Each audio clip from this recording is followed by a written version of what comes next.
I am Gavin, 35 years old. Last Christmas, I walked into my parents' house expecting the usual dry turkey and passive-aggressive comments, only to discover that they hadn't just crossed a boundary. They had completely erased it. While I was pouring a drink in the hallway, I overheard my own mother bragging about how she had secretly gutted and remodeled my private beach house, and my father laughing as they planned to hand it over to my deadbeat brother for free. They called me an idiot with bad taste right in front of a dozen relatives. But there was one thing they didn't know. They thought I was just going to roll over and take it like I always did when we were kids. They didn't know I had the original deed, hidden security camera logs, and a ruthless real estate lawyer on speed dial. And right now, they are the ones facing federal charges, draining their retirement funds and begging for mercy. Before I tell you exactly how I dismantled their entire lives piece by piece, hit that like button if you believe that toxic family members need to be held accountable. And don't forget to let me know where you are watching from in the comments below. Now, let's go back to the moment the illusion of my family shattered forever. The drive to my parents' house in the Chicago suburbs was always a trial of endurance. The snow was falling heavily that December evening, coating the windshield in a thick layer of frost that the wipers struggled to clear. I sat in the driver's seat, gripping the steering wheel, listening to the low hum of the heater, and mentally preparing myself for the annual performance. Family gatherings in my household were never about joy or connection. They were carefully orchestrated theatrical productions where everyone played a designated role. My father, Victor, was the reigning monarch, demanding respect and commanding the room. My mother, Sylvia, was the perfect martyr, constantly reminding everyone of the sacrifices she had made for her family. My older brother, Colin, was the golden child, the undisputed heir to a throne built on empty promises and endless second chances. And I was the audience. I was the one expected to sit quietly, applaud their achievements, and absorb their subtle insults with a grateful smile. I parked my car at the end of the long driveway, already lined with the expensive SUVs of my extended family. Aunt Fiona, who was fresh off her third divorce and embroiled in a bitter custody battle over her golden retriever, had parked her Lexus directly across the walkway, forcing me to trudge through a snowbank in my dress shoes. It was a minor inconvenience, but it perfectly encapsulated the dynamic of this family. Their comfort always superseded my basic existence. I walked up the steps, stamped the snow off my boots, and pushed open the heavy oak front door. The immediate wave of heat, mixed with the overpowering scent of artificial pine and roasting meat, hit me like a physical blow. The house was loud. Too loud. Relatives I only saw once a year were shouting over each other in the living room. Holiday music was blaring from a Bluetooth speaker, and Colin's two children were shrieking as they chased the family cat down the hall. I took a deep breath, plastered on the neutral, polite smile I had perfected over 3 decades, and slipped out of my heavy wool coat. I hung it on the crowded rack in the foyer. My plan was simple. Go to the kitchen, pour a generous glass of red wine, make my rounds, deliver my carefully wrapped, generic gifts, and leave the second it became socially acceptable to do so. I walked down the narrow, dimly lit hallway toward the kitchen. The kitchen door was slightly ajar, and I could hear the clinking of glassware and the low murmur of voices. I reached out to push the door open, but my hand froze in midair when I heard my name. It was Aunt Fiona. Her voice was unmistakable. A sharp, nasal tone that always seemed to carry a hint of malice wrapped in false sweetness. "Oh, Sylvia, I have to tell you, the house looks absolutely incredible now," Fiona was saying. "Honestly, Gavin should get down on his knees and thank you. That remodel really fixed the place up. It was so dreadfully plain before. I don't understand how he could buy a property with ocean views and leave it looking like a hunting cabin." My blood ran cold. The ambient noise of the party seemed to fade into a dull buzz, replaced by the heavy, rhythmic thudding of my own heartbeat in my ears. House? Remodel? I only own 2 pieces of real estate in the world. My high-rise condo in downtown Chicago and my beach house on the coast of North Carolina. I had bought the beach house 5 years ago. It was a secluded, quiet place with weathered white cedar siding and a wraparound deck facing the Atlantic. I had designed the interior myself, sourcing reclaimed wood for the floors and the massive kitchen island. It was my sanctuary, the only place on earth where I felt truly safe. My mother's voice answered Fiona. It was a soft, airy tone, dripping with condescension. "Well, someone had to step in, Fiona." Sylvia laughed lightly. "You know how Gavin is. He has always been too attached to bad design choices. He bought that place and just left it looking like a wooden shack. I simply couldn't let a property with that much potential go to waste." The new marble countertops alone changed the entire energy of the space. And opening up that wall in the study, it completely transformed the flow of the house. I stopped breathing. The hallway spun slightly. Marble countertops, opening up walls.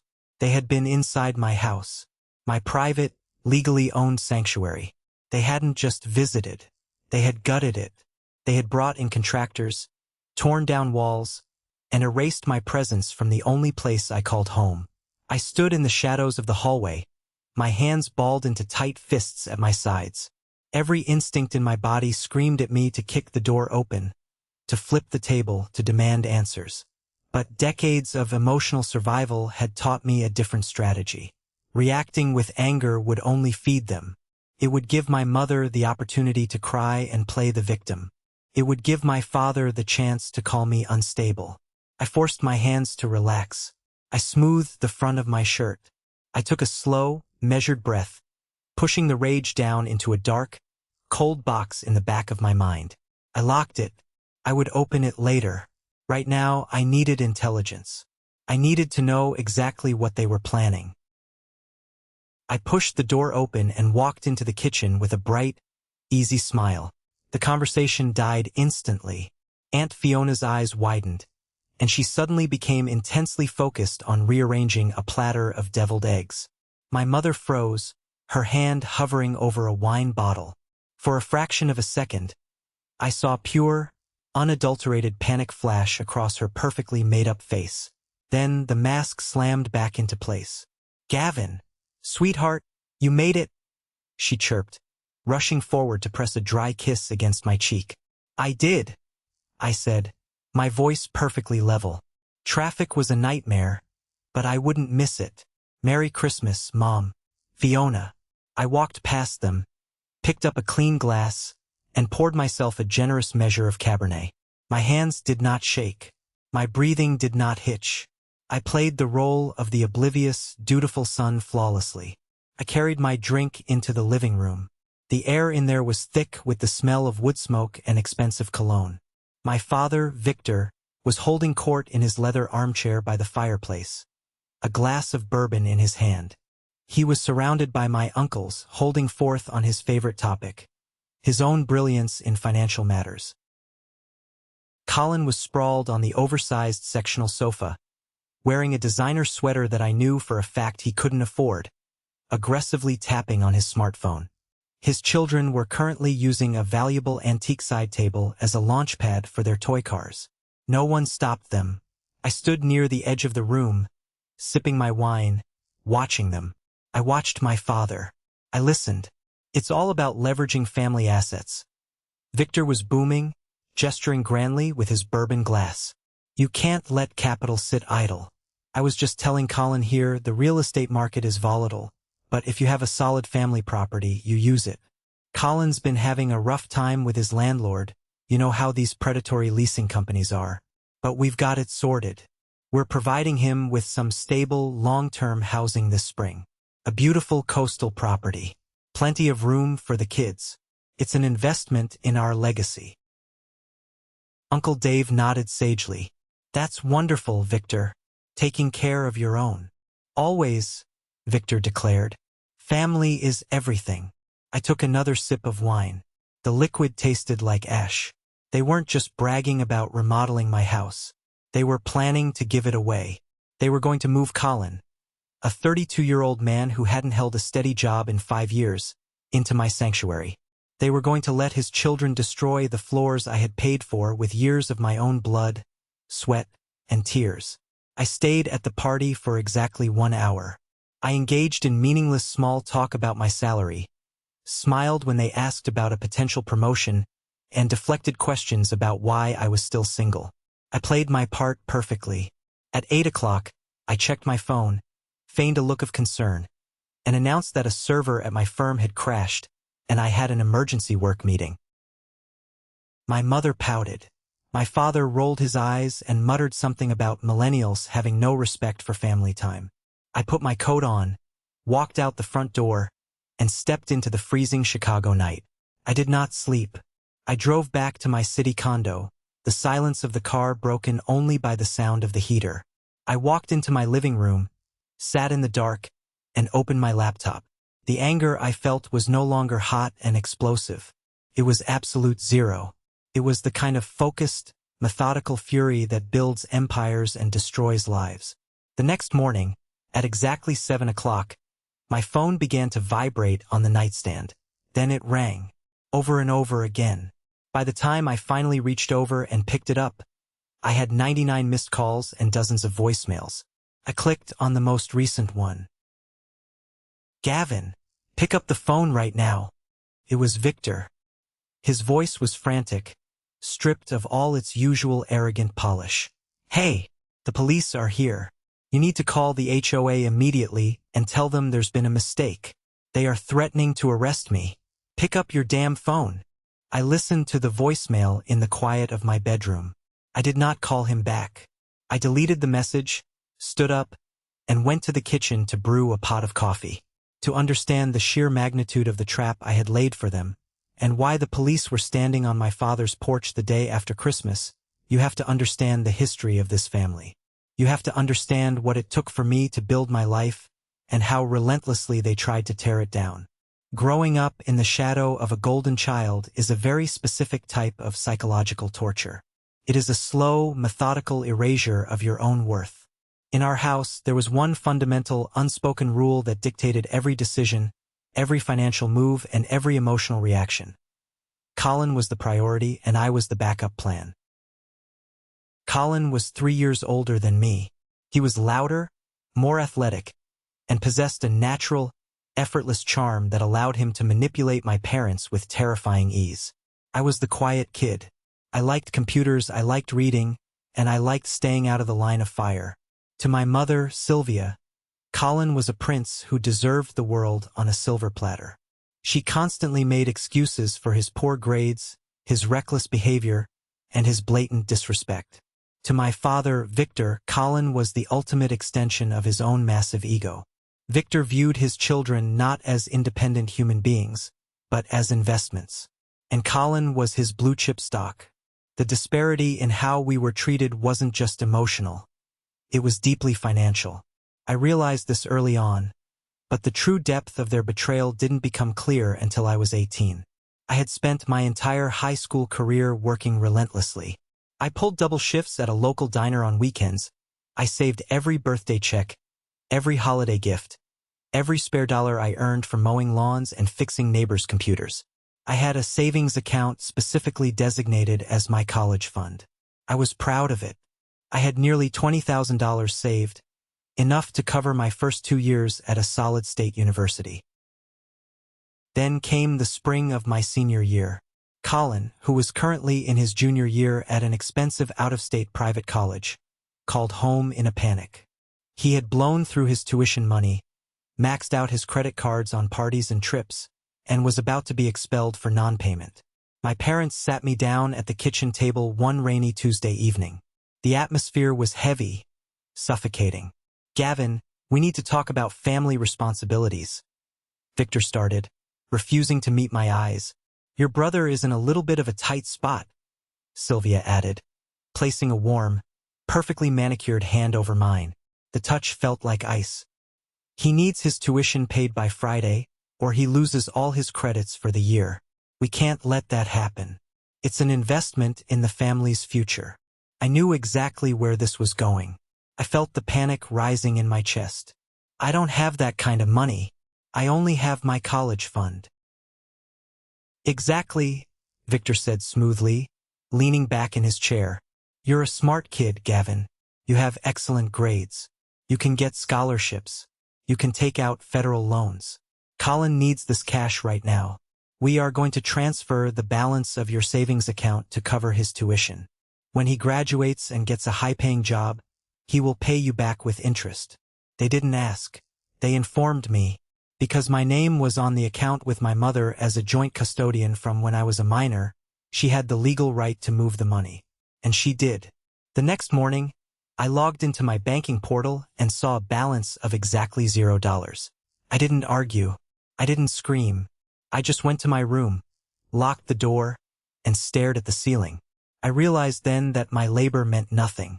I was a reservoir for them to tap into whenever Colin ran dry. I didn't get the scholarships I needed. I took out massive student loans. I worked 70-hour weeks balancing a full course load with 2 part-time jobs. I barely slept. I ate cheap ramen and lived in a crumbling apartment with 3 roommates. I built my degree out of pure exhaustion and sheer willpower. And what did Colin do with the $20,000 of my blood and sweat? He dropped out 6 months later. He moved back home, slept until noon every day, and started a string of failed entrepreneurial ventures that went nowhere. My parents never asked him to pay me back. The ultimate breaking point, the moment that truly severed any remaining emotional tie I had to them, happened when I was 25. After college, I poured every ounce of my energy into building a small tech consulting startup. It was my baby. I poured my life into it. I took massive risks, worked 90-hour weeks, and finally, after 3 years of grinding poverty, the company started generating real revenue. I was pulling a decent salary. I was finally thinking about paying down the mountain of student debt I carried. Then, Colin came to me crying. He had gotten involved in a shady supply chain logistics venture with some very dangerous people. He had signed contracts he didn't understand, mismanaged funds, and now owed $50,000 to creditors who did not operate through the legal system. He was facing a massive lawsuit, potential criminal fraud charges, and physical threats. My parents ambushed me. They showed up unannounced at my tiny corporate office. Sylvia used her favorite, most lethal weapon: tears. She sobbed uncontrollably, collapsing into a chair, wailing that if Colin went to jail, the stress would literally kill her. She played the victim so perfectly, manipulating my lingering guilt and my deep-seated need for their approval. Victor stood over my desk, slamming his fist down on my keyboard. "We are family, Gavin. You have a company now. You have commercial credit. He is your own flesh and blood. You take out a business loan against your startup to bail him out. You save his life and he will pay you back every single cent. I give you my word as your father." I was young. I was exhausted. And somewhere, deep down in the broken parts of my psyche, I still desperately wanted my parents to look at me the way they looked at Colin. I wanted to be the hero. I wanted them to love me. I went to the bank. I took out a $50,000 commercial loan against my business assets at a predatory interest rate. I handed the cashier's check to Colin. He hugged me, cried, and promised he would start making payments the very next month. Colin never paid me a single dime. When the massive monthly loan payments crippled my startup's cash flow, I couldn't make payroll. I lost my 2 best employees. I couldn't pay my server costs. Within 8 months, my business collapsed entirely. I had to declare bankruptcy, liquidate my assets, and shut the doors of the company I had sacrificed my youth to build. I lost everything. When I confronted my parents about the financial ruin they had forced upon me, the response was chilling. Sylvia looked away, inspecting her fingernails. Victor simply scoffed. "You're being incredibly dramatic, Gavin," he told me, his voice devoid of any warmth or regret. "Businesses fail all the time. It's the nature of the economy. You can't blame your brother for your lack of business acumen." That was the day the last shred of affection I had for my family evaporated. I realized they did not see me as a son. They did not see me as a human being. They saw me as a utility, a safety net, a resource to be harvested and discarded when it was no longer useful. I cut contact to the absolute bare minimum. I moved across the country. I re-entered the corporate world, taking an entry-level position at a massive tech firm. I worked with the ferocity of a man who had everything stripped from him and had nothing left to lose. I fought for every promotion. I negotiated every salary increase with ruthless precision. I invested quietly. I built a fortress of financial security around myself, vowing that I would never, ever let anyone depend on me again. By the time I was 35, I was a senior consultant making high six figures. I had a diverse portfolio, and most importantly, I had the beach house. I found the property on a quiet, secluded stretch of the North Carolina coast. It wasn't a massive, ostentatious mansion. It was a modest, beautiful home with weathered white cedar siding, massive floor-to-ceiling windows looking out over the gray expanse of the Atlantic, and a wide wooden deck where you could hear the waves crashing at night. I bought it outright in cash. It was my sanctuary. It was the only place in the world where the air felt clean, where the silence was comforting, and where nobody wanted anything from me. I spent my weekends there, drinking coffee on the deck, reading, and breathing.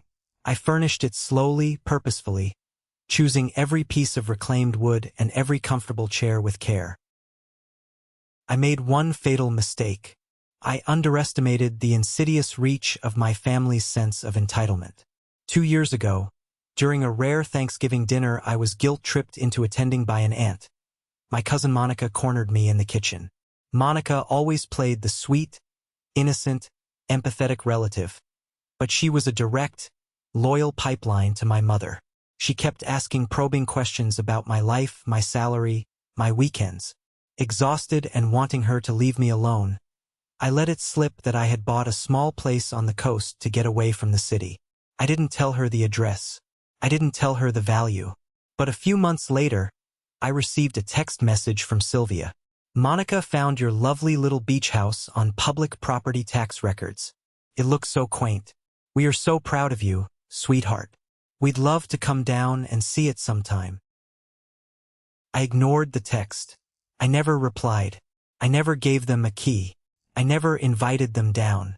I thought ignoring them was enough. I thought the boundaries of basic human decency, coupled with the rigid laws of property ownership, would protect my sanctuary.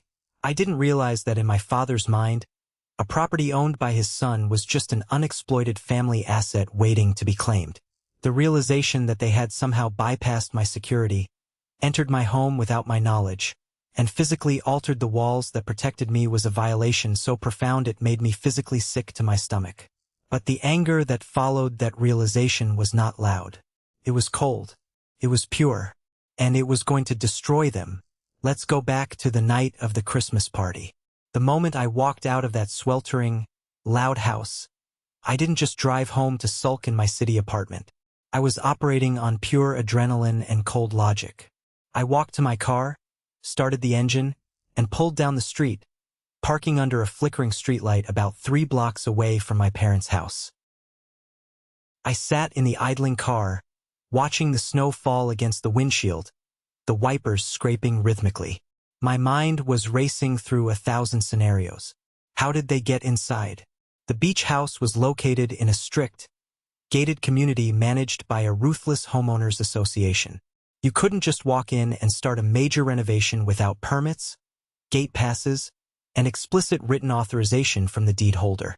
How had they bypassed the HOA? Then my phone buzzed in my pocket. It was a text from Derek.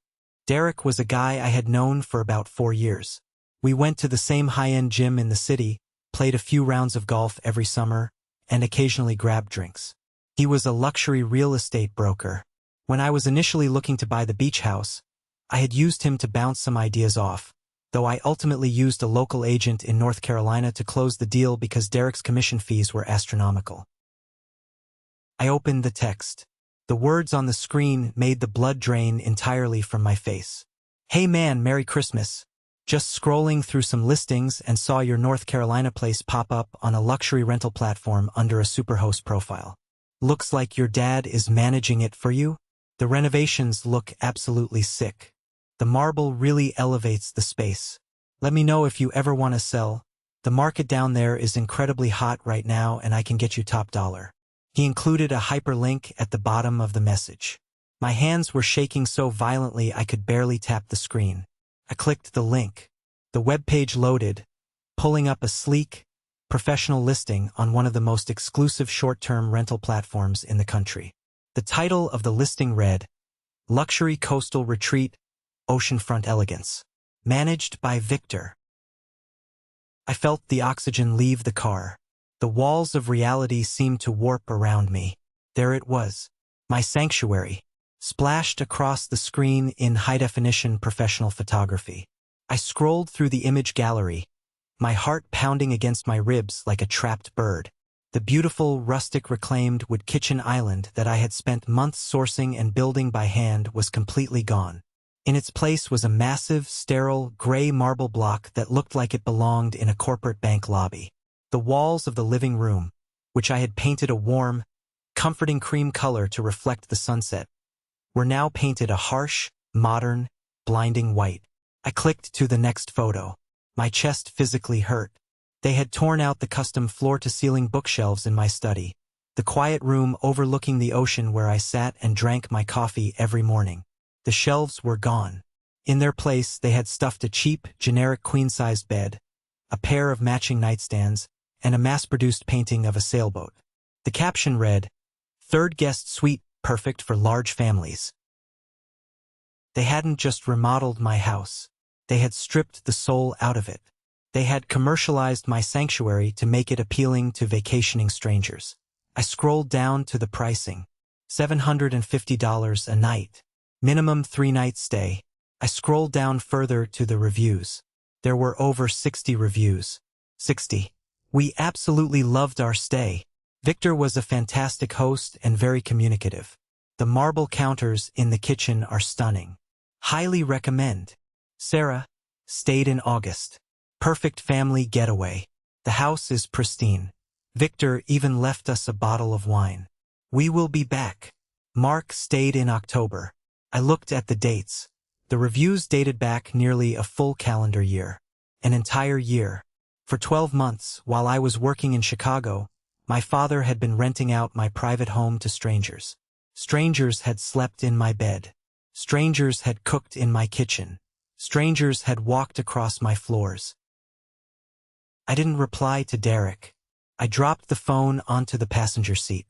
I put the car in drive, whipped it around in the middle of the snowy street, and drove straight back to my parents' house. I didn't bother knocking. I grabbed the handle of the heavy oak door and pushed it open with enough force that it slammed against the interior wall with a deafening crack. The noise echoed through the house. The holiday music seemed to instantly mute itself. Everyone in the living room stopped and turned to look at me. Aunt Fiona, who was in the middle of putting her coat on, froze with one arm suspended in the air. Colin, who was leaning against the kitchen counter eating a massive piece of pie, stopped chewing. My mother and father were standing near the fireplace, holding their wine glasses. I walked directly into the center of the living room. I didn't scream. I didn't wave my arms.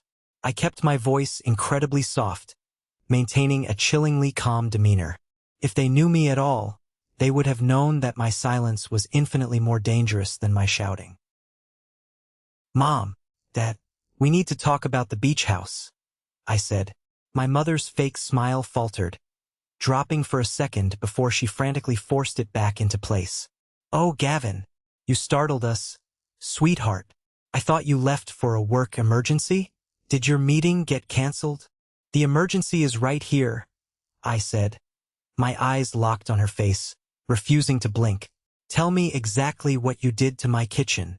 The room went dead silent. You could hear the faint hum of the refrigerator in the next room. You could hear the snow hitting the window panes. The tension in the air was so thick you could choke on it.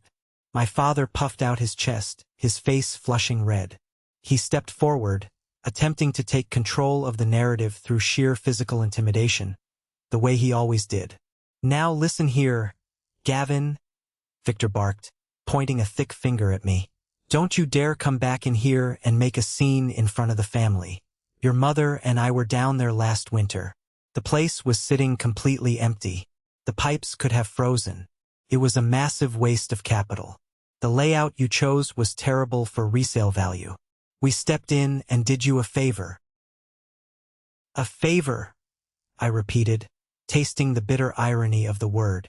You broke into my private property, destroyed my belongings, and installed marble countertops without my permission. How much money did you spend? My mother waved her hand dismissively, stepping forward to play the peacemaker. Oh, Gavin, please don't worry about the cost, sweetheart. We didn't want to bother you with the details. It desperately needed updating. We put about $200,000 into the renovations, but I promise you, it looks so much more elegant now.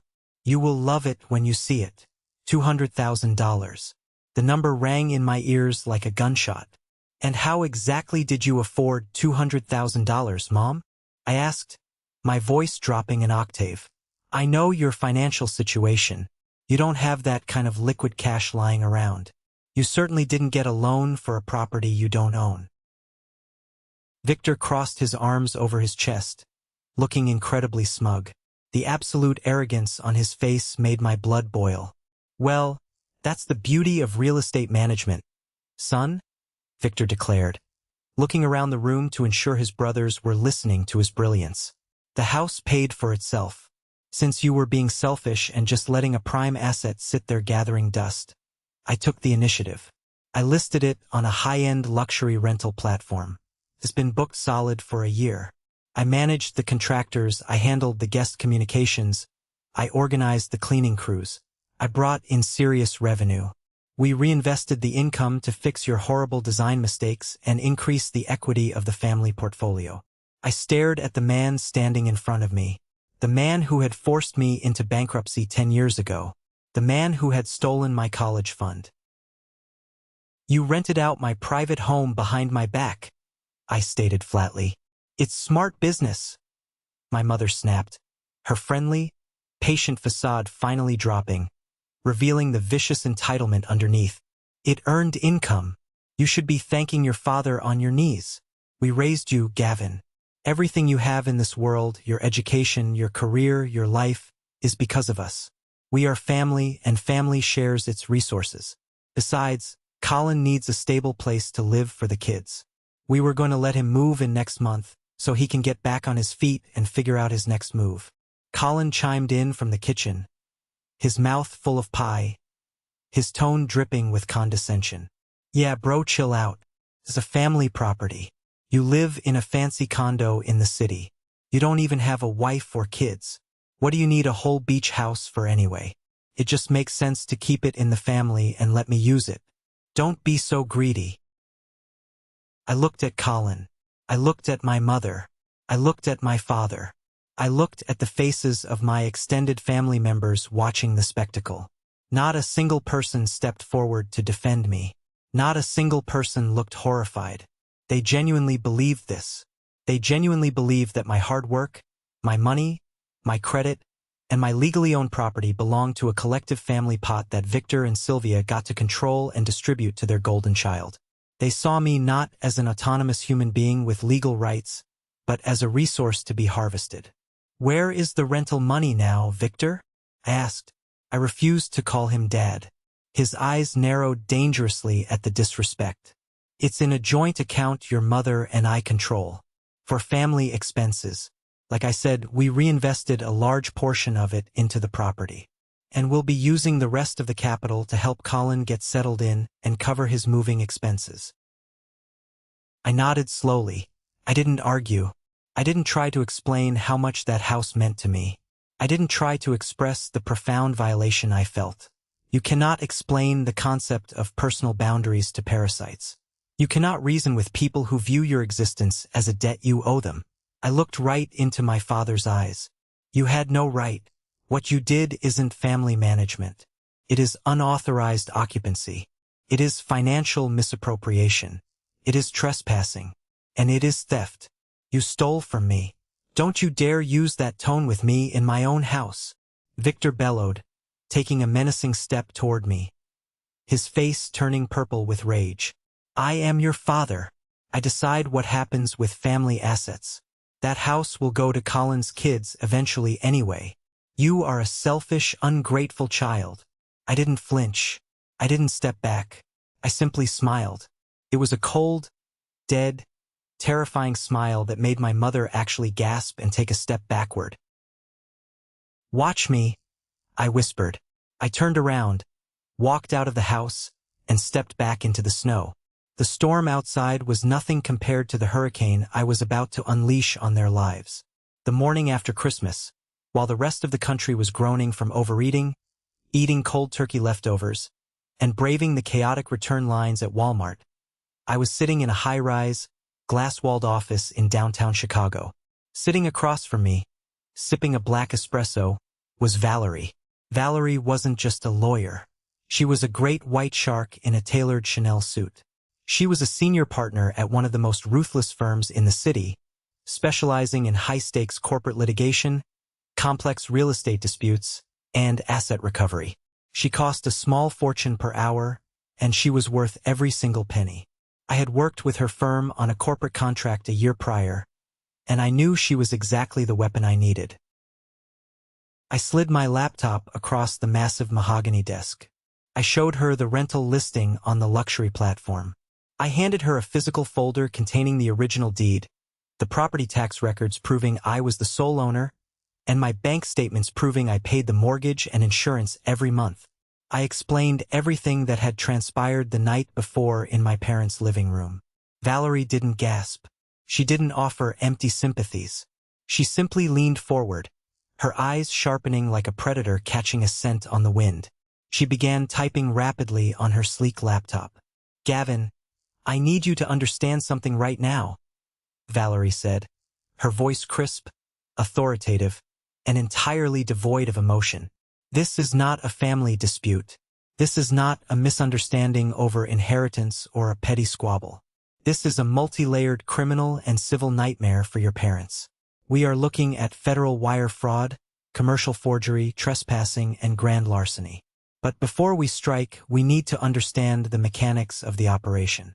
How did they get physical keys? And more importantly, how did they get past your homeowners association? Your beach house is located in a strict, gated community. The HOA board has to approve any exterior renovations. They regulate contractor access, and they strictly prohibit short-term rentals without a specific, board-approved license." That was the missing puzzle piece that had kept me awake all night. "I honestly don't know," I admitted, rubbing my temples. "I never gave them a key. I never signed a single piece of paper for the HOA. I never authorized any contractors to enter the community gates." Valerie picked up her desk phone. "Give me 48 hours. Do not contact them. Do not answer their calls." Over the next 2 days, while I sat in my condo receiving a barrage of passive-aggressive text messages from my mother demanding I apologize to my father for ruining the holiday spirit, Valerie and her elite team of private investigators and forensic accountants went to work. What they uncovered in those 48 hours was a web of deceit, bribery, and entitlement so brazen it was almost impressive in its audacity. First, they figured out the keys. My parents hadn't broken a window or picked a lock. They had hired a local locksmith in the coastal North Carolina town. When the locksmith asked for proof of ownership, Victor had presented him with a fake, digitally altered utility bill he had mocked up on his computer, claiming he was the owner who had left his keys back in Chicago. The locksmith, trusting an older, wealthy-looking man, let them right in. Second, the money trail. Valerie's team executed a rapid legal maneuver to subpoena the rental platform's back-end financial data. The numbers were staggering.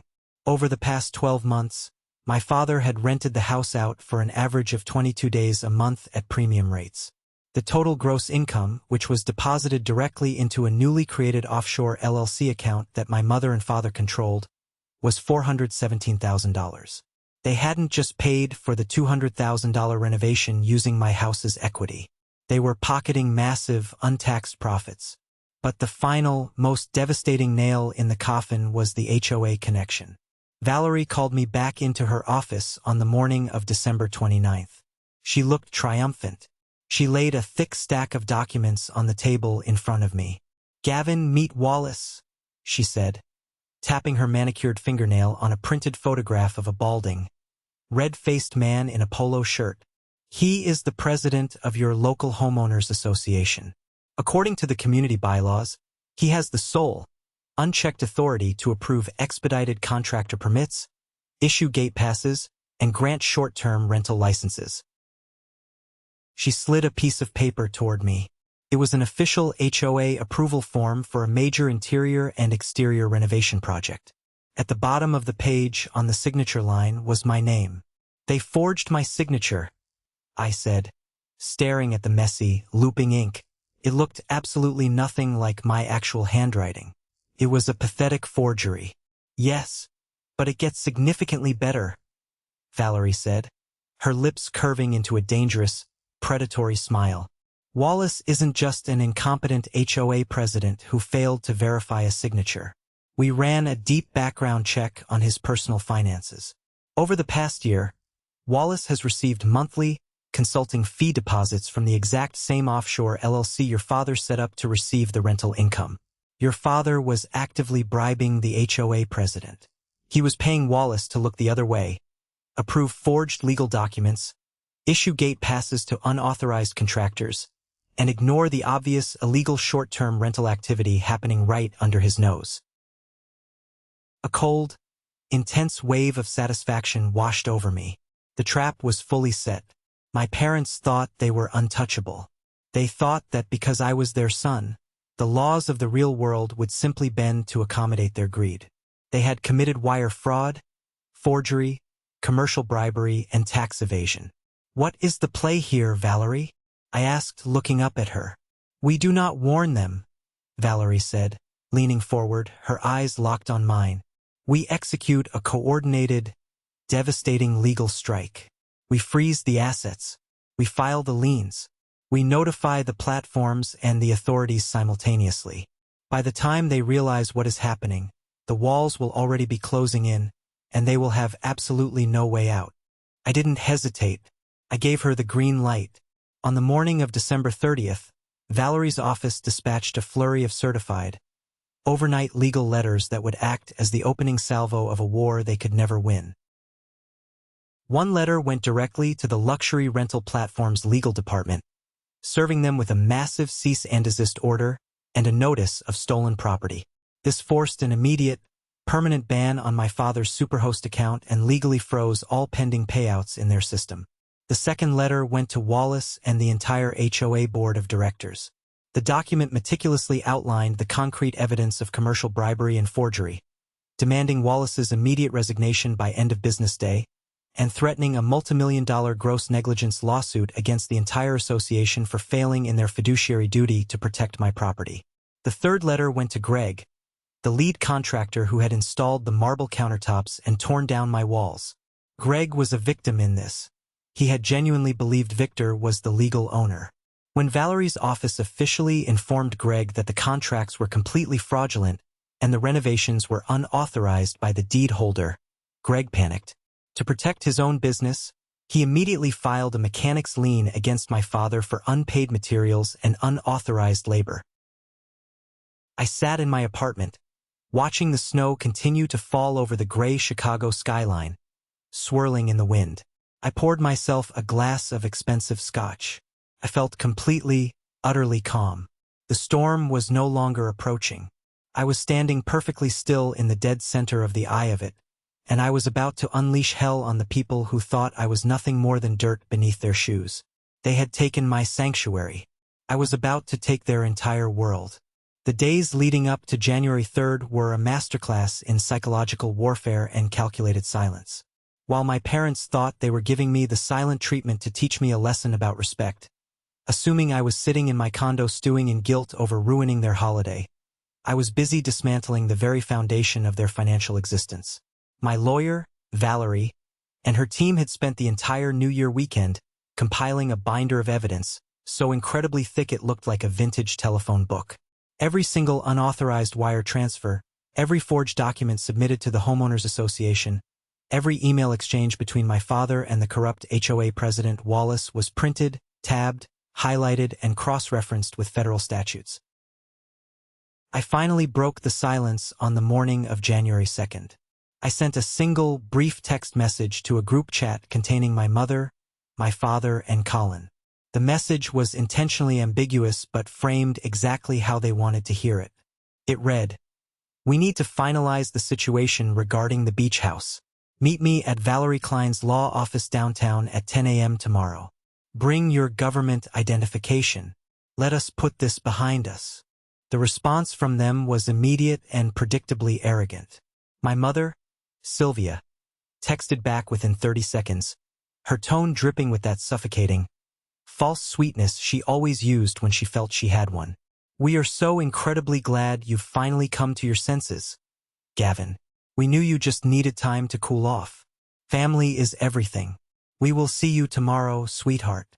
My father didn't reply to the group text, but he left a voicemail on my phone later that afternoon. I listened to it while standing in my kitchen, staring out at the frozen Chicago skyline. He sounded incredibly smug, adopting that patronizing, booming tone he used whenever he felt he had successfully dominated a business negotiation.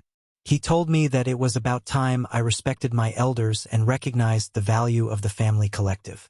He went on to say that he had already drafted a few ideas for how we could structure a long-term lease agreement for Colin, ensuring I wouldn't have to worry about the maintenance of the property anymore.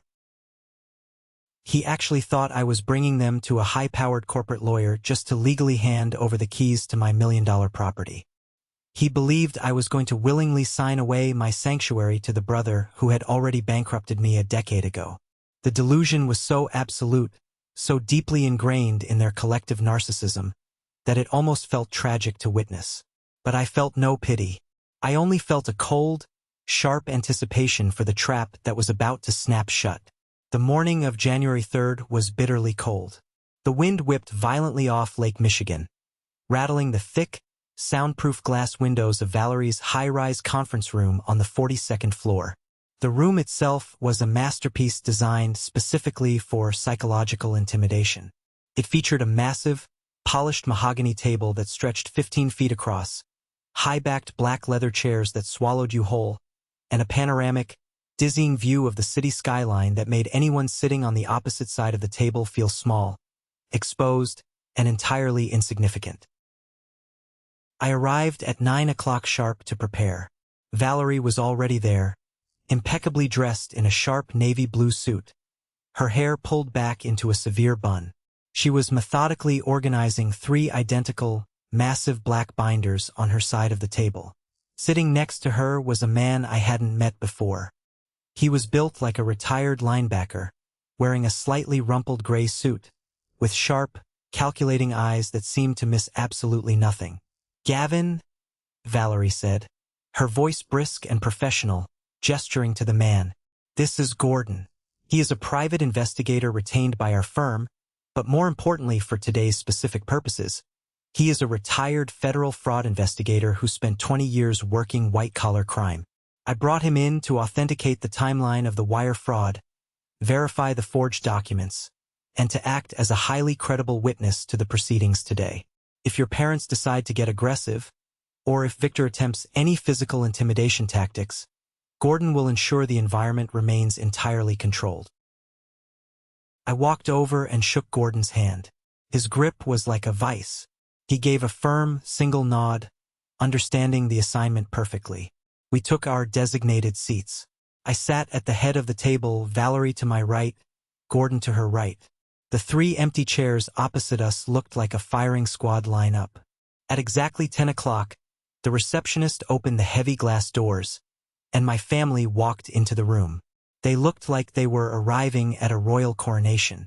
My father, Victor, walked in first, his chest puffed out, wearing a tailored cashmere winter coat and an expensive silk tie. He looked around the multimillion-dollar law office with an approving nod, clearly believing that my massive salary, my career promotion, and my ability to hire such an expensive legal team were merely extensions of his own brilliant parenting legacy. My mother, Sylvia, followed close behind him, wearing her signature string of pearls, a designer wool scarf, and a pristine white winter coat. In her hands, she was carrying a large, decorative plate of homemade cookies wrapped in festive cellophane. She had actually baked cookies for a legal ambush. Colin trailed behind them, looking intensely bored, slightly hungover, and utterly out of place in the corporate environment. He was wearing a faded hoodie under a denim jacket, scrolling mindlessly through his phone, barely bothering to glance at the incredible skyline view. "Gavin, sweetheart," Sylvia cooed loudly, her voice echoing off the glass walls as she rushed forward to place the plate of cookies precisely in the center of the polished mahogany table. "I brought your absolute favorites, snickerdoodles. I know you always get so cranky and stressed when you have to deal with complicated legal paperwork, so I thought this would lighten the mood for everyone." I didn't look at the plate of cookies. I kept my hands folded on the table and looked directly into her eyes. "Take a seat, Sylvia." She blinked rapidly, visibly taken aback by the use of her first name. The fake, warm, maternal smile froze awkwardly on her face, her lips twitching slightly. Victor noticed the immediate shift in tone. He frowned, his heavy eyebrows knitting together as he unbuttoned his cashmere coat and took the chair directly across from Valerie, adopting a wide, dominant, man-spreading posture. "All right, Gavin, let's cut the pleasantries and get down to business," Victor declared, clapping his large hands together with a loud smack. "I have a standing tea time at the indoor golf club at 1 o'clock, and I don't want to hit rush hour traffic. I assume this woman next to you is your real estate attorney? Good. I appreciate you handling the administrative costs for this transfer, son. It shows maturity. Colin is ready to move his things in by the end of the month. We just need to draft a standard family use agreement to keep the HOA board off our backs. Though, as you probably know, I have a fantastic working relationship with Wallace, the president down there, so it shouldn't be an issue at all." I slowly shifted my gaze to Colin. He was leaning far back in his chair, tapping his phone rhythmically on the expensive wood table, entirely oblivious to the tension in the room. "Yeah, bro," Colin chimed in, not even looking up from his screen. "I really appreciate you finally stepping up and being a team player for once. The kids are going to love being right on the ocean. And honestly, it's way better for the property to have someone living there full-time anyway. It prevents wear and tear, keeps the pipes from freezing. You're actually making a smart move letting me take it over." The sheer, unfiltered audacity of his statement hung heavily in the air. He was sitting in a corporate law firm, lecturing me about preventing wear and tear on a house he fully expected to live in for free, completely ignoring the fact that my parents had already illegally gutted the interior, destroyed my custom woodwork, and rented it out to hundreds of careless strangers for an entire year. I let the silence stretch. I let them sit in their comfortable ignorance, wrapped tightly in their impenetrable bubble of entitlement, for a full, agonizing 60 seconds. I wanted to burn this exact moment into my memory. I wanted to remember exactly what their faces looked like when they truly believed they had won the war. I wanted to remember the smug, victorious curve of my father's mouth, the calculated, manipulative innocence shining in my mother's eyes, and the lazy, parasitic greed radiating from my brother. I turned my head slightly, caught Valerie's eye, and gave a single, almost imperceptible nod. Valerie did not return a smile. Her face remained a mask of pure, professional ice. She reached out with methodical, deliberate precision and pushed the first thick black binder across the smooth wood of the table until it rested directly in front of Victor. She pushed the second identical binder toward Sylvia, and the third toward Colin. "Mr. and Mrs. Carter," Valerie began, her voice ringing out cold, sharp, and commanding in the quiet room. "My name is Valerie Klein. I am the senior litigation partner at this firm. I represent your son, Gavin Carter, who is the sole and exclusive legal owner of the coastal real estate property in question. Let me be perfectly clear. We are not here today to draft a lease for Colin. We are not here to discuss family arrangements. We are here to address a massive, coordinated, and highly documented legal liability." Victor's smug expression faltered for a fraction of a second, but he quickly recovered, waving a dismissive, heavy hand in the air. "Liability? Listen here, lady, don't you dare try to use cheap scare tactics with me. I have been in business for 40 years. I know exactly how lawyers operate. You're just trying to rack up your billable hours by turning a simple disagreement into a circus. This is a private family matter. Gavin just threw a little emotional tantrum on Christmas Eve because he doesn't understand the real estate market, but we are here to smooth it out. There is no lawsuit here. There is no liability. I strongly suggest you open the binder, Victor, I said, my voice completely flat and devoid of any warmth. Victor glared at me, his face flushing red with anger at my tone. He let out an exaggerated, theatrical sigh, muttered something under his breath about disrespect, and flipped open the heavy plastic cover of the binder. I watched his eyes intently as they scanned the very first page. It was a printed copy of the permanent, irreversible ban notice from the luxury rental platform's legal department, addressed directly to his specific Superhost account, explicitly citing fraudulent representation of property ownership and unauthorized commercial activity. His face lost a fraction of its color. His eyes darted back and forth across the text. He quickly, almost frantically, flipped to the next page. It was a highly detailed, forensic accounting spreadsheet created by Gordon's team, meticulously tracking every single dollar of the $417,000 in gross rental income, showing the exact dates, times, and routing numbers of the transfers into the offshore LLC they had secretly created. "What the hell is this nonsense?" Victor demanded, his voice suddenly rising in pitch, the confident bravado beginning to crack and splinter. "You hacked into my private financial accounts? That is a direct invasion of privacy. I will sue you for this." "It is a federally authorized legal subpoena, Mr. Carter," Valerie corrected him sharply, cutting through his shouting effortlessly. "Your accounts were frozen 48 hours ago based on substantial, irrefutable evidence of wire fraud and grand larceny. You have been operating an illegal commercial enterprise using stolen real estate property." "Stolen?" Sylvia shrieked, clutching her pearl necklace so tightly I thought the string might snap. Her voice was shrill, filled with sudden, piercing panic. "We didn't steal anything. Gavin is our son. I gave birth to him. We were simply managing his asset because he was neglecting it. We are a family. Families help each other. The legal system does not recognize the concept of family management when it involves forging a signature on legal documents to bypass a homeowners association, hiring unauthorized contractors to destroy property, and pocketing nearly $500,000 in untaxed revenue." Gordon, the investigator, spoke up for the very first time. His deep, gravelly voice echoed off the glass walls, carrying the weight of absolute authority. "The IRS also tends to take a very, very dim view of unreported commercial income routed through shell companies." At the explicit mention of the IRS, Victor actually flinched as if he had been struck. The color completely drained from his face, leaving his skin a sickly, pale gray. He suddenly looked very old and very fragile. Colin, who had finally put his phone down when the shouting started, looked back and forth between us, genuine confusion masking his usual arrogance. "Wait, hold on, what are you talking about? Mom, what does he mean untaxed revenue?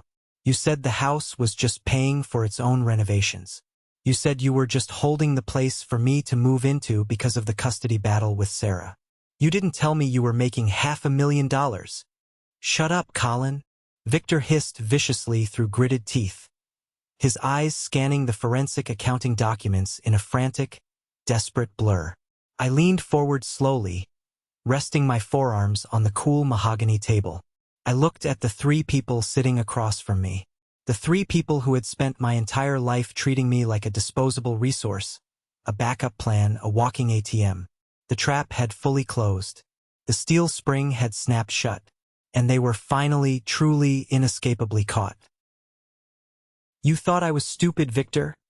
I said, keeping my voice incredibly low and steady, forcing him to strain to hear me. "You thought because I let you drain my college fund to pay for Colin's mistakes, because I let you manipulate me into taking a loan that forced me into a brutal bankruptcy 10 years ago, that I would just roll over and let you take my home. You thought you could gut my sanctuary, build a lucrative business out of my property, and then casually hand the keys to your golden child. But you made one critical, fatal miscalculation." I paused, letting the heavy weight of the moment settle over them, suffocating the air in the room. "You forgot who you were dealing with," I continued. I am not the desperate 20-year-old kid you manipulated. I built my entire life from the ashes you left behind, and in the corporate world, I document absolutely everything. I took a slow breath, holding Victor's terrified, wide-eyed gaze. I thought the worst was over when I saw the rental listing. I whispered, the silence in the room amplifying every word. I thought you just rented it out of sheer greed. But I was so incredibly wrong. Because Valerie found what you tried to do last November. And that is what is going to destroy you.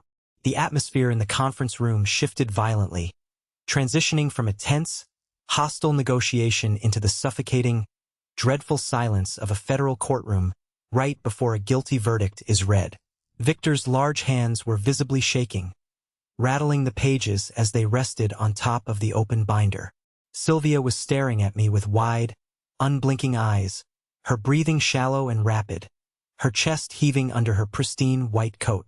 Even Colin seemed to finally realize the massive gravity of the situation, shrinking back into the depths of his expensive leather chair, his eyes darting toward the heavy glass exit doors. Last November? Victor croaked, his throat suddenly dry. He tried to swallow, but the confident, booming voice he relied on was completely gone. I don't know what you're talking about, Gavin.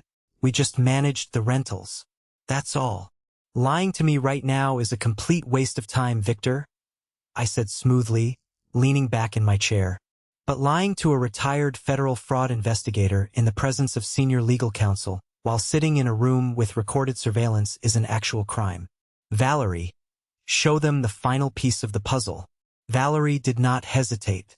She flipped to the final section of her own binder and pulled out a single, pristine piece of heavy stock paper, carefully protected inside a clear plastic sleeve. She did not hand it to them.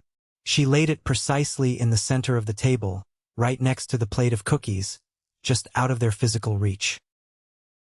This document, Valerie announced, tapping her pen against the plastic sleeve, is a fraudulent transfer of deed.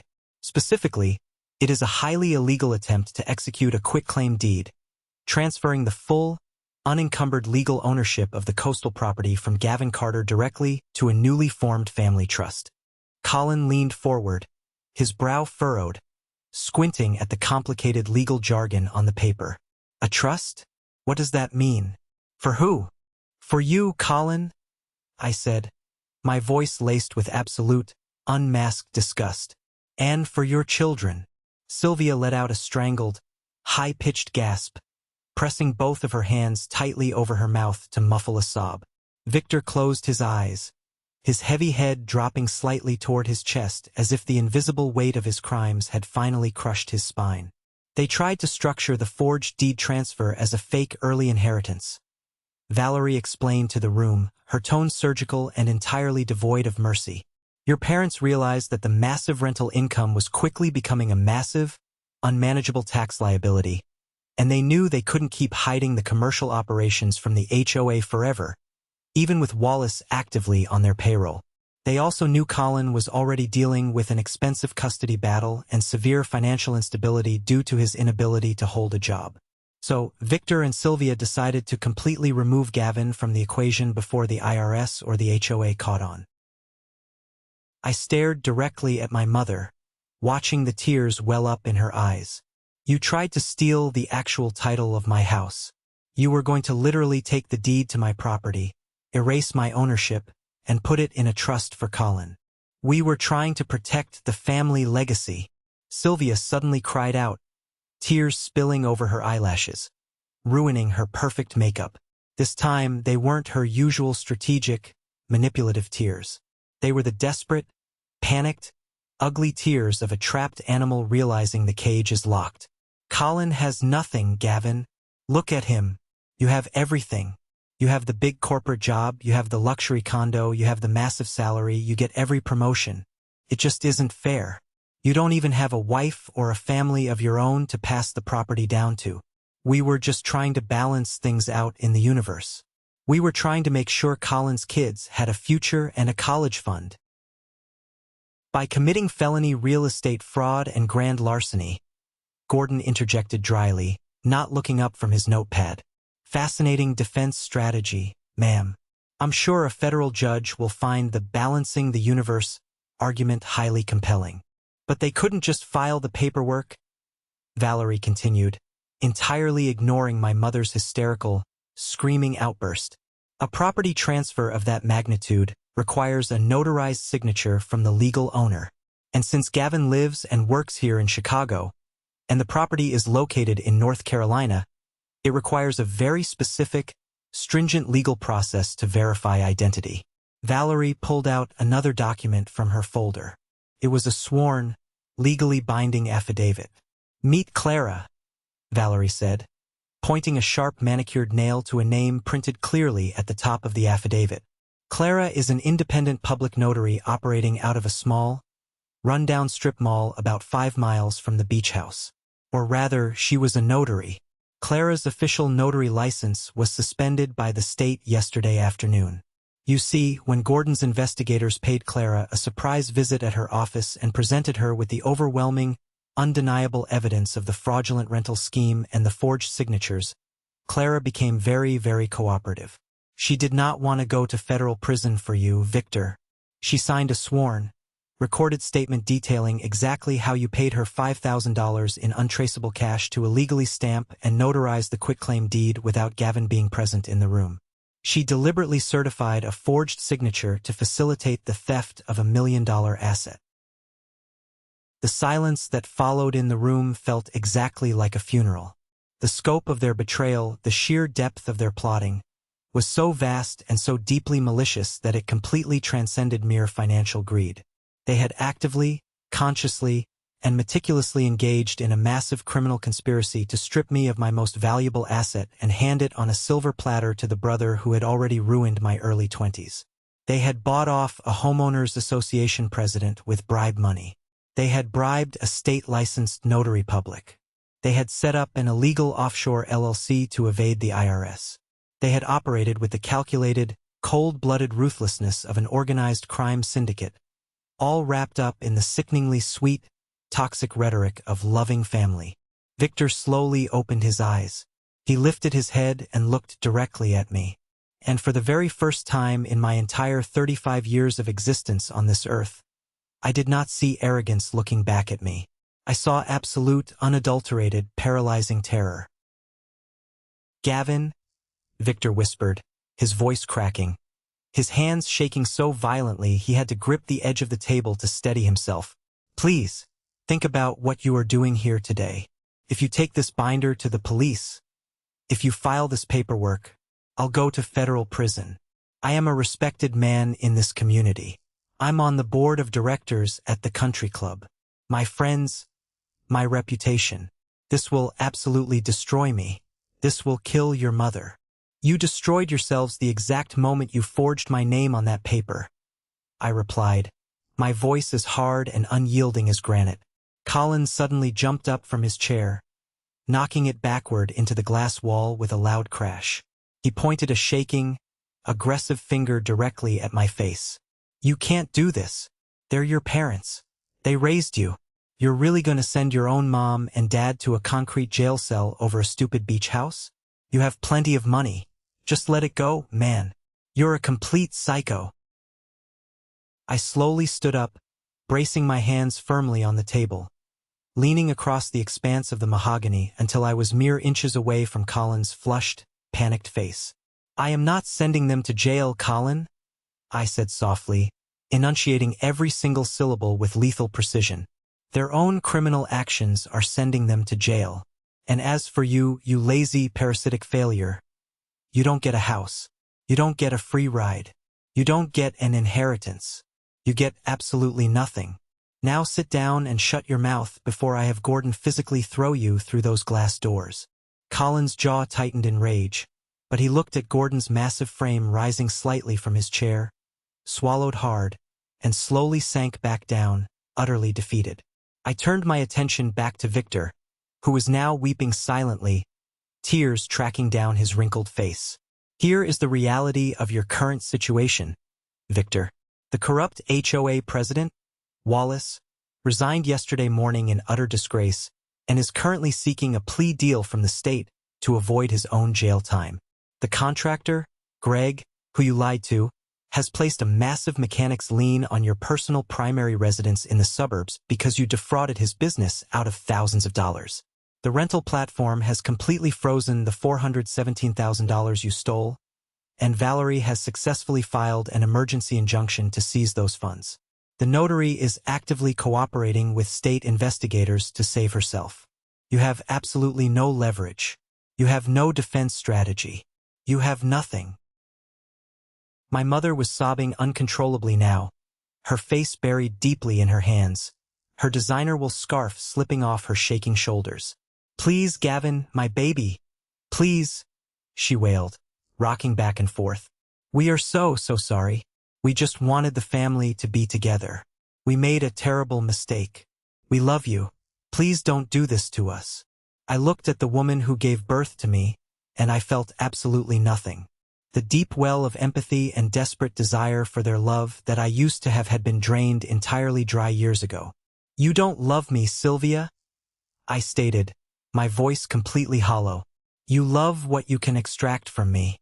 You love the financial safety net I provide for your actual son. But that net has been burned to ashes. Now, Valerie is going to outline exactly what is going to happen next. And if you argue, if you hesitate, or if you raise your voice in this room again, I will walk out of those doors, and Gordon will hand this entire binder directly over to the district attorney." I sat back down and gestured to Valerie. The executioner was ready to deliver the final sentence. Valerie did not waste a single second with pleasantries or false empathy. She opened a thin, bright red folder that contrasted sharply with the intimidating black binders on the table. "Mr. and Mrs. Carter, you have exactly 2 options today," Valerie began, her tone strictly business, treating them not as family members, but as hostile corporate entities. "Option 1. Gavin stands up and walks out of this room. If he does, we immediately file a civil lawsuit for punitive damages exceeding $2 million, encompassing the theft, the unauthorized property damage, the emotional distress, and the lost potential revenue. Simultaneously, Gordon will hand our compiled evidence over to the federal prosecutor's office, the IRS Criminal Division, and the North Carolina state authorities. Given the irrefutable documentation of wire fraud, commercial bribery, and forged legal documents, you will both face significant mandatory minimum prison sentences. Furthermore, all of your personal assets, including your home and bank accounts, will be frozen and seized during the pendency of the federal investigation. She paused, letting the brutal, terrifying reality of federal prison sink into the plush leather chairs. Victor looked like he was going to physically vomit. Sylvia was hyperventilating into a tissue.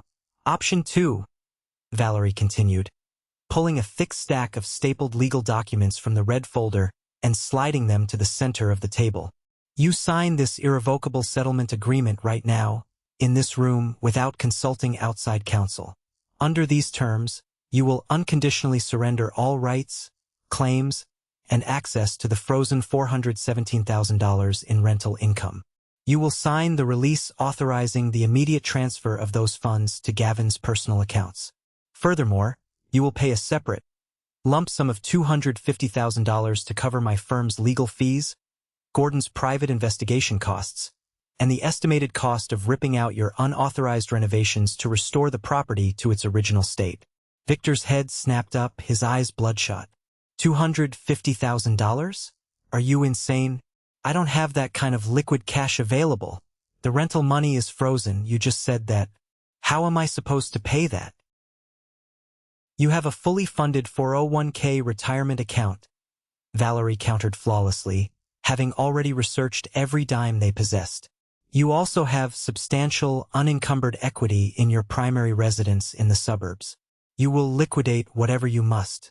If you sign this agreement, Gavin will agree to drop the civil lawsuit and will not actively press criminal charges for the forgery and trespassing. However, let me be very clear, we cannot control the IRS. They are already auditing your offshore LLC based on automated banking flags.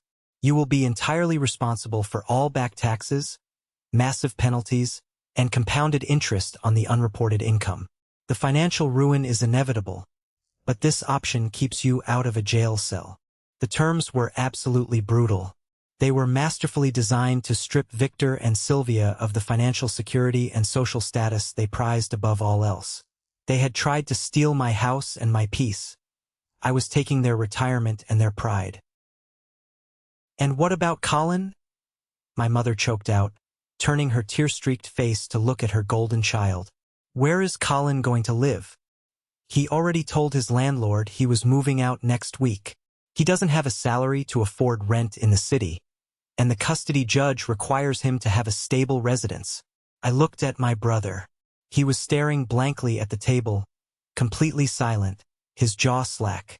For the first time in his entire 32 years of life, there was no one to bail him out. The Bank of Gavin was permanently closed, and Victor was utterly bankrupt.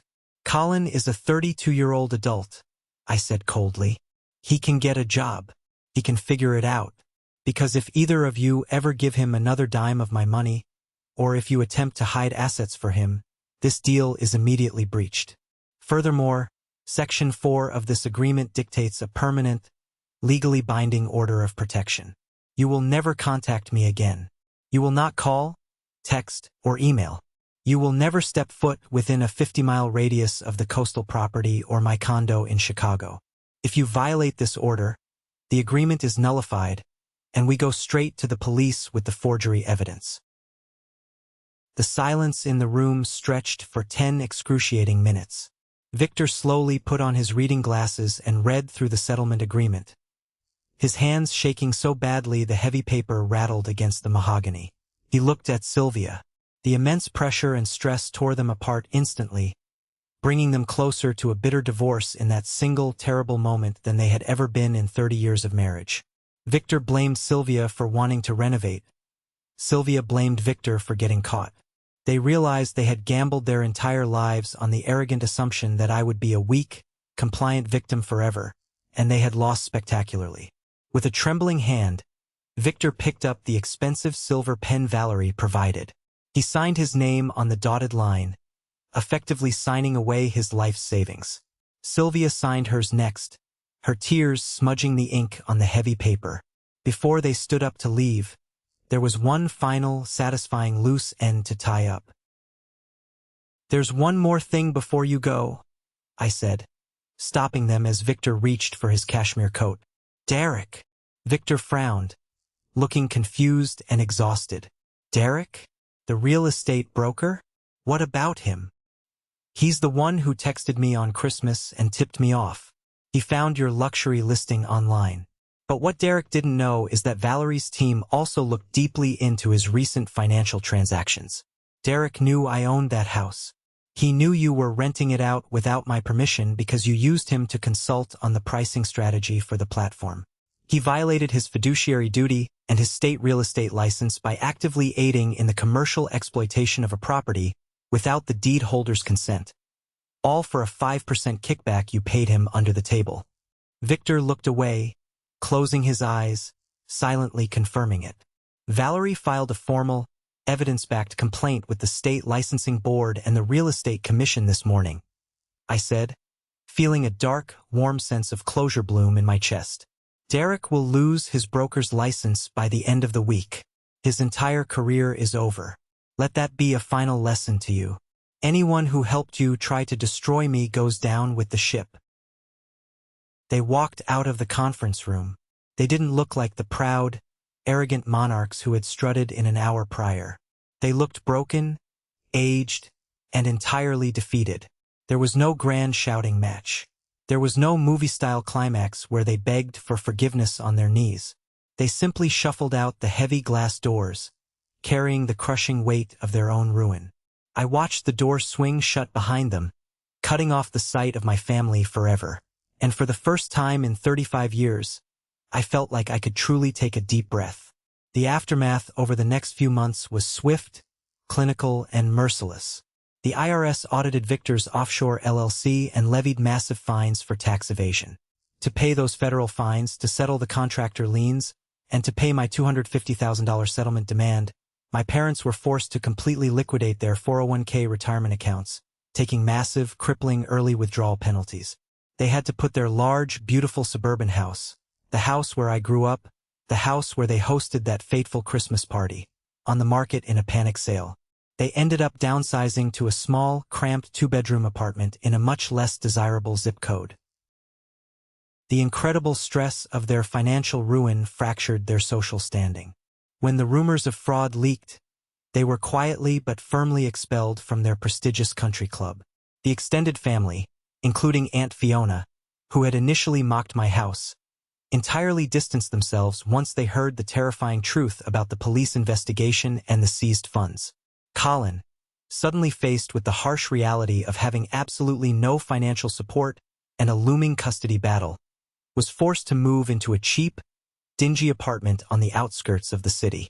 I heard through a distant cousin that he finally had to take a grueling minimum-wage entry-level job in retail just to make his court-ordered child support payments. The golden child was finally, painfully forced to live in the real world. And me? I had my money back. I had the settlement.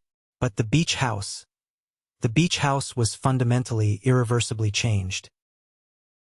Even with the massive influx of settlement money and the funds readily available to rip out the sterile marble countertops and repaint the walls, the beach house no longer felt like a sanctuary to me. Every single time I walked into the kitchen, I didn't see the ocean view. I saw the ghost of my father's overwhelming arrogance.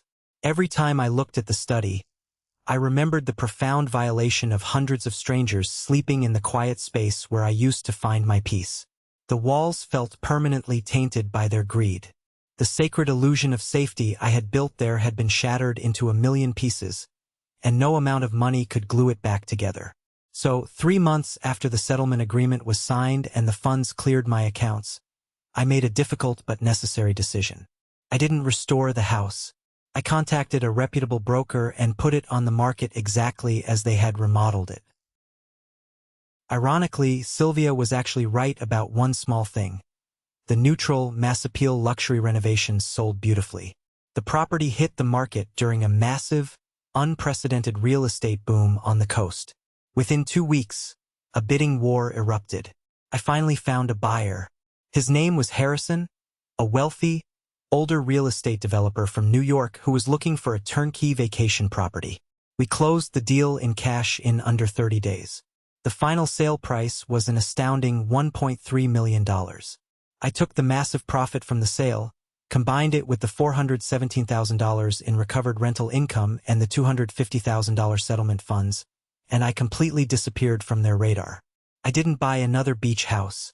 Instead, I bought a much smaller, incredibly secluded, custom-built log cabin located deep in the dense, silent forests of the Pacific Northwest, overlooking a quiet, deep blue glacial lake. It is located miles away from any major highway or town. There is absolutely no luxury rental market here. There is no homeowners association to bribe, no neighbors to complain, and no cousins to snoop around on property records. There is only the sound of the wind moving through the ancient pine trees and the absolute, unwavering certainty that no one in the world knows where I am unless I explicitly invite them. It has been exactly 1 year since that terrible Christmas party. Tonight, I am sitting alone on the heavy wooden deck of my new cabin.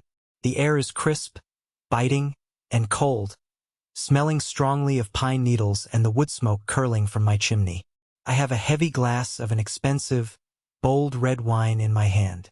Inside, a fire is crackling warmly in the massive stone hearth. I don't have a massive, dry turkey waiting for me. I don't have to endure forced, awkward conversation. I don't have anyone demanding a piece of my soul, my time, or my wallet. I thought about that stolen college fund today. I thought about the brutal bankruptcy that nearly destroyed my 20s. I thought about the agonizing decades I spent desperately trying to earn the love and approval of people who were fundamentally incapable of providing it. I recently got another massive promotion at my consulting firm. My salary is higher than it has ever been, securing my financial future permanently. But as I sit here, looking out over the dark, still water of the lake, I realize with absolute clarity that my bank account doesn't define my worth anymore. The money I recovered from my parents wasn't really about the cash. It was about the principle. It was about taking back the power they had stolen from me. It was about standing up to the bullies who shared my last name. Society puts a massive, overwhelming, and toxic pressure on us to forgive family no matter what they do. We are conditioned from birth by movies, holidays, and guilt-tripping relatives to believe that blood ties magically excuse abusive behavior. We are told that holding grudges is unhealthy, that we must always turn the other cheek, that they are the only parents you have, and that you have to invite them to the funeral no matter how they treated you in life. But what happens when the only parents you have are parasites? What happens when the people who are biologically supposed to protect you are the ones actively plotting your financial and emotional ruin?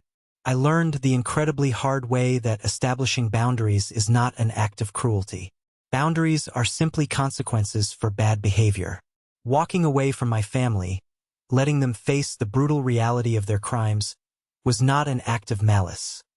It was an act of profound, necessary self-preservation. I did not destroy my family.